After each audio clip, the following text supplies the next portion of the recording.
What's up everybody, it's Marco and Alex, the Vagabrothers, and you're watching the first video in a new chapter of our travels. That's because for the next couple of months we are trekking around America, and we're starting in one of its most unique cities, New Orleans, Louisiana. We're here during the biggest celebration of the year, Carnival, known locally as Mardi Gras. Founded by the French, traded to the Spanish, and bought by the Americans, New Orleans, Louisiana sits at the mouth of the Mississippi and the intersection of European, American, and Afro-Caribbean cultures. New Orleans, or Nowlands as locals call their city, has always been a place where diverse influences mix and melt to produce new forms of culture found only here. From jazz music to Cajun cooking and the city's most decadent celebration, Mardi Gras. Where are we going? We're going to New Orleans. Why? Mardi Gras 2014. What was that? Why not?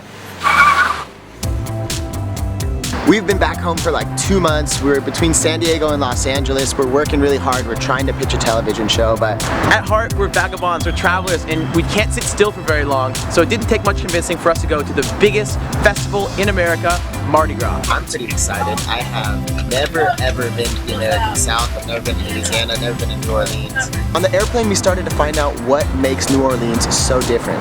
It's got this blend of cultures you don't find anywhere else. First and foremost, this was not always part of America. It was part of France, it was part of Spain. And America purchased Louisiana in the Louisiana Purchase in 1803. It's actually more of a Caribbean city than anything else in America.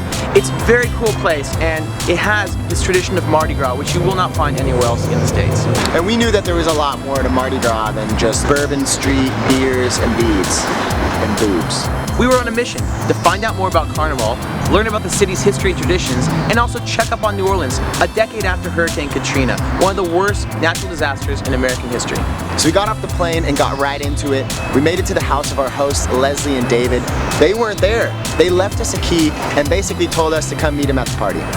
Thanks to our friend Cassidy and her family who are hosting us here. The house is under reconstruction, but they're letting us stay upstairs. So we're gonna find our room, drop our bags, and hit the streets. Let's go.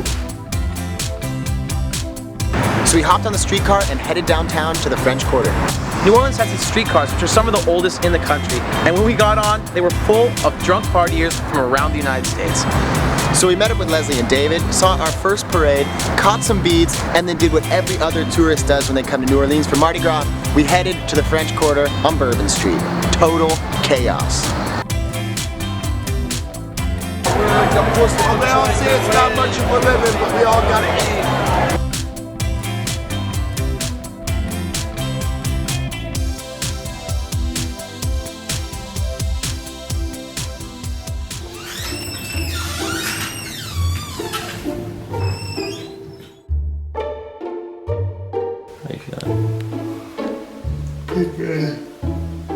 One night down, like 4 more to go. Huh.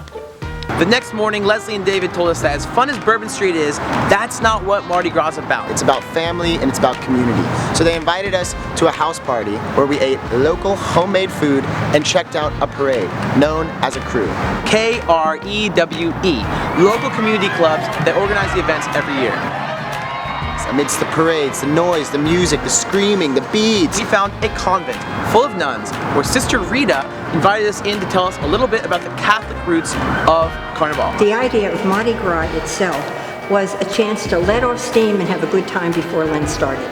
Finish off the meat, eat all the stuff that you weren't supposed to eat during Lent and whatnot. Is that what Carnival means? Yes. It means like levare was like to cut off? To cut off the carne, the meat. And the whole idea of cutting off all the pleasure of the flesh, not just eating flesh meat. And it's comical here in New Orleans because we're right here in the seafood capital of the world. So as soon as Lent starts, which is supposed to be a time of penance, all the restaurants are advertising their wonderful Lenten seafood menus. Outside the convent, the parades rolled all afternoon and deep into the night.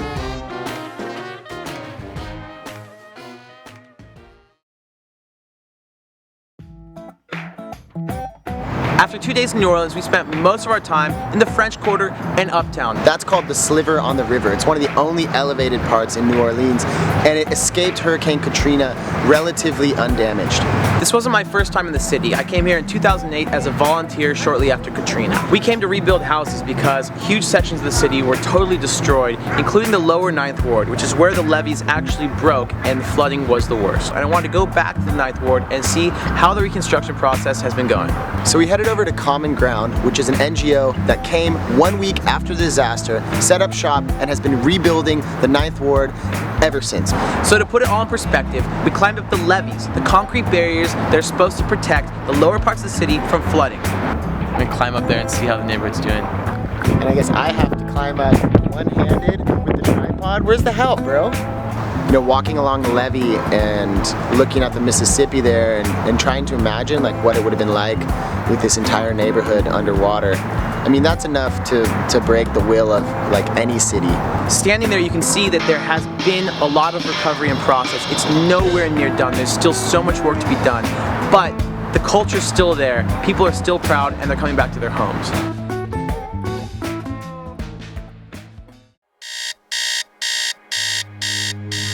Mardi Gras, the big day, 7 a.m. wake up call. Dudes are out there in the middle of the street playing drums, drinking beers, and the day started off very cold, and unfortunately it started pissing rain. But locals were out in full force in a number of parades, but we made our mission more specific, to find one of the most unique and interesting traditions in the city, that of the Mardi Gras Indians. Mardi Gras Indians are African Americans who dress up as Indians, totally decked out in the most elaborate costumes. We didn't know much about the Mardi Gras Indians, so we were curious to find them and have them tell us their story. The problem was finding them. It was cold, it was wet, it was raining, and we didn't know exactly where we could find them. So we thought, where is gonna be dry? How about under the I-10 freeway? I don't even know how to say it. It's like a tunnel of just party. Barbecues, music, food, beer, and in the distance, feathered headdresses. We found them, and next thing you know, dance battle.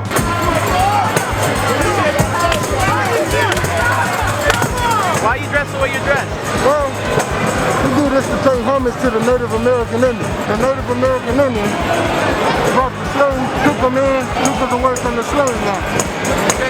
That's why we march like this today. Well, I've been doing this for a long time, man, like 20-some years. I was brought up in it through my family.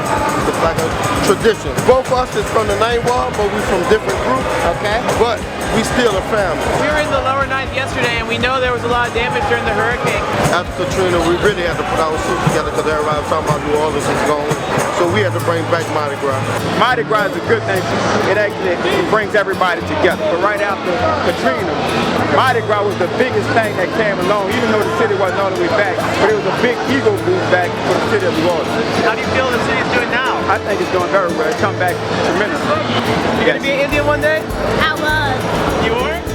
Hearing the story of the Mardi Gras Indians made me realize that the city has a long tradition of people coming together to help each other out during hard times.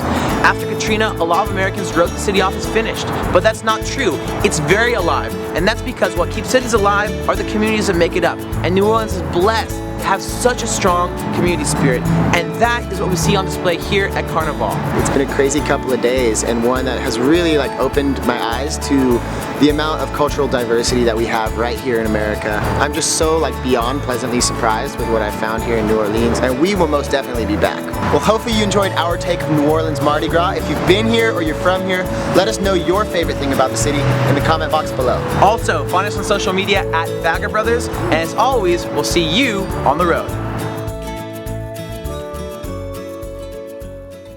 What's up everybody, it's Alex and Marco, the Vagabrothers. In case you haven't met us before, we are the lucky winners of the biggest, baddest bucket list competition, which sent us around the world for the last 6 months, filming our adventures and having the time of a life.